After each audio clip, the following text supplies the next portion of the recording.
যত বাড়ছে দাবদাহ ততই জেলায় জেলায় উঠে আসছে জলযন্ত্রণার চিত্র। হুগলির হরিপালের রুইদাসপাড়াতে জলকষ্টে ভুগছে প্রায় ৩০টি পরিবার। অভিযোগ ২ মাসের মধ্যে জলের ব্যবস্থা হবে বলেও কেটে গেছে প্রায় দীর্ঘদিন, কিন্তু আজও সেই সমস্যার সমাধান হয়নি। সমস্যার সমাধানের আশ্বাস শাসক দলের, সুর চড়িয়েছে বিরোধীরা। জলেতে পাওয়া যায় না, দীর্ঘদিন ধরে জল ভালো পাওয়া যায় না। এটা তো সমস্যা অনেক দিন ধরেই আছে।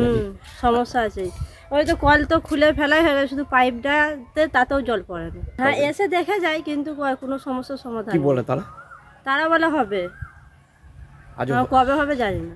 ওই এলাকাটা একটু উঁচু টাইপের আছে বলে জলটা পৌঁছাচ্ছে, তবে আমরা বলছি আপনাকে আমার ২-৪ দিনের মধ্যে সব সলভ হয়ে যাবে। ২৮,০০০ কোটি টাকা যেখানে কেন্দ্রীয় সরকার অলরেডি জল দেওয়ার জন্য দিয়েছে আমাদের রাজ্য সরকারকে, কিন্তু দেখুন ২৮,০০০ কোটি টাকা খরচা করেও আমার গ্রামে জল পাচ্ছে না।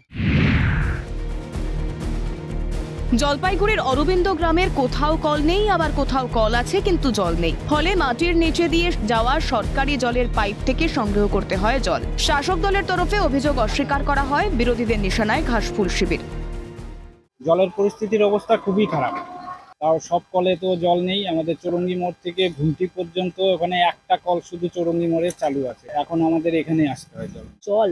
পানীয় জলের সমস্যা এখন নেই, পানীয় জলের সমস্যা আমরা সমাধান করে নিয়েছি। আর যেটা ব্রেকেজ হয়ে আছে সেটা পাইপটা, সেটা আমরা ৪ তারিখের পর, এখন তো কাজগুলো হচ্ছে না, 4 তারিখের পর সেটা আমরা ঠিক করে দিই। ও বিজেপি করে, ও তৃণমূল করে, এই কারণে অনেক জায়গায় পাইপ টাইপ ঢুকে নেই।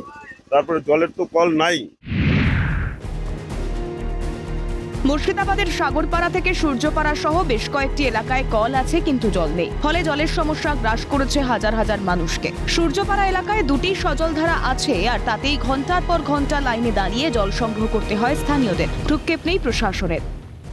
ট্যাপ আছে, সব ঘরে ঘরে ট্যাপ আছে, কিন্তু ট্যাপে জল দিচ্ছে না। তাহলে হবে কি করে? জল তো সাপ্লাই করছে না, তাহলে জলটা আমরা পাবো কোত্থেকে?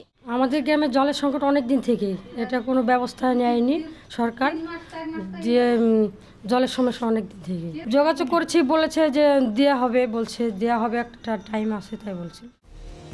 তীব্র গরমে বাড়ছে জলের সংকট। কবে টনক নড়বে প্রশাসনের, কবে মিলবে সুরাহা, সেদিকেই চাতকের মতো তাকিয়ে এলাকাবাসী। ক্যালকাটা নিউজ।